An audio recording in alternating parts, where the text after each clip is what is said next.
มื้อนี้ได้มาลัดในลองว่าเมืองเฮาในน้ำลินเห็นผาแค้มเป็นที่ลอยสูงขวัญลินแค้มขวัญลินลีเราเลยลองไปฝึกซ้อมกันทางมิวได้ไว้กรรมกันเนาะที่แน่ๆเดี๋ยวลองกาแฟมาลัดในครับสังคมว่าอยู่ในร้านกาแฟกินกาแฟในถอมีลองกาแฟ ว่าเม็ดกาแฟเป็นจังหืออะไรมาจังหือยาก็มีหลายจ้าหลายเมียวในข้าวกล่อมฮู้น้อยนั่นเนี่ยเม็ดกาแฟอันออกมาแคมอันเป็นจานแคมนั่นถูกไรเมืองเฮาก็ว่าอะไรเนี่ยก็ได้เป็นเมืองอันเป็นเมืองกัดในเมืองผลลีลินลีงายลีในก็ว่าเมื่อหนังต้นกาแฟอันห้องอันนั้นก็เม็ดกาแฟแน่ได้มีไว้2เมลอันมีอยู่ในกาดลมฟ้าเมื่อเร็วค่ะเนาะมีชื่อห้องว่าอาราบิก้าและโรบัสต้าเนี่ยค่ะเนาะเดี๋ยวมาแนะนำในว่าใน2เมลในแปลกเปิงกันจังหือนี่ค่ะเนาะลัดในลองผิวมันป่องจะง่ายๆมันอาราบิก้ามันให้ผูกไล่ปื้นตีสูงเลยน้ำบางลาย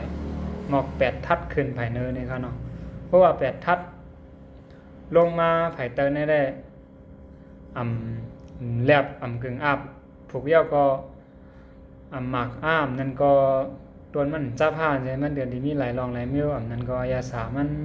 นเป็น5เนี่ยเนาะลองใหญ่ได้ก็มันได้ผูกหยับจับหยับจังนั้นค่ะกันเนาะก็มาทางโรบัสต้ามาได้ผูกไล่ตีปื้นตีลิ้นแต้มอันจำพังลายอันเกี่ยวตีใหม่เนี่ยก็เลยว่าลัดง่ายๆนั่นนะไม่เม็ดกาแฟ2อันต้นกาแฟ2เมลในเมล1อาราบิก้านั่นเกี่ยวปื้นตีสูงเลยน้ำบางลายตีกัดตีเย็นอันโรบัสต้าซ้ำเกี่ยวตีใหม่จังนั้นค่ะกันนะในอายาสามันซ้ำในอาราบิก้ามานั่นอายาสามันดีกินเหย้าดีหวานดีหอมดีมีไอหมักไหม้บ่ขมแห้งนะฮะเนาะกาแฟอันเขาห้องว่าคาเฟอีนอันนั้นในถาดกาแฟอันก็เตเอเลยเซ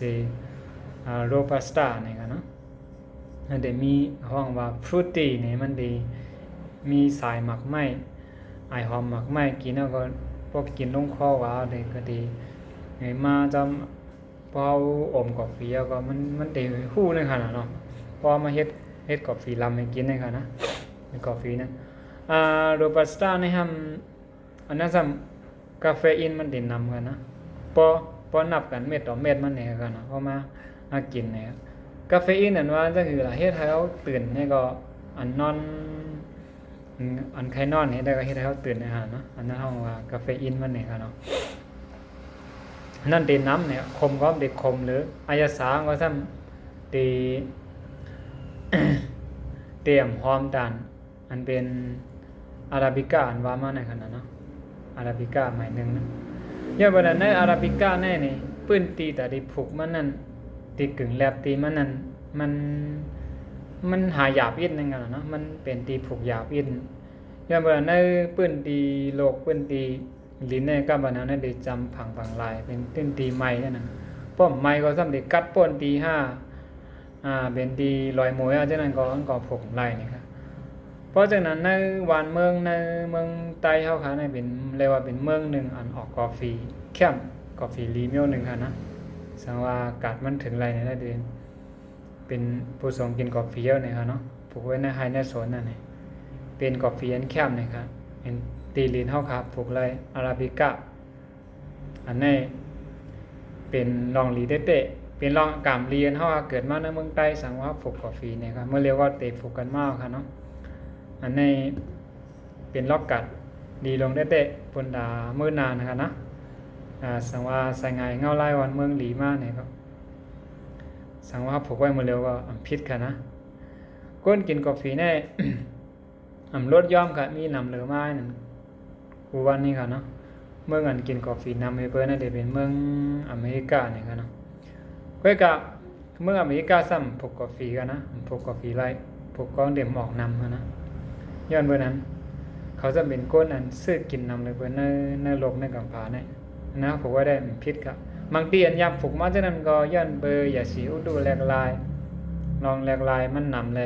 ผูกเฮอ่ำไรขวัญไรงาห้าหมักโป้งห่มก่อนหน้าฉะนั้นก็เป็นนี่กันนะสังเกตว่าผูกไรโดยเฉพาะว่าอ่ำไรใจสารผลธาตุได้อย่างผูกไว้ฉะนั้นอาลังมันก็เขาก็มีตีเฮกดีสวนเฮาไว้ปล่อยไว้หลายๆนี่ถ้าเฮาอ่อนกันมาผูกไว้ก็ปีนำกันนะอันนั้นเป็นล็อกกัดแคมอันนึงนะเพิ่นด่ามื้อหน้า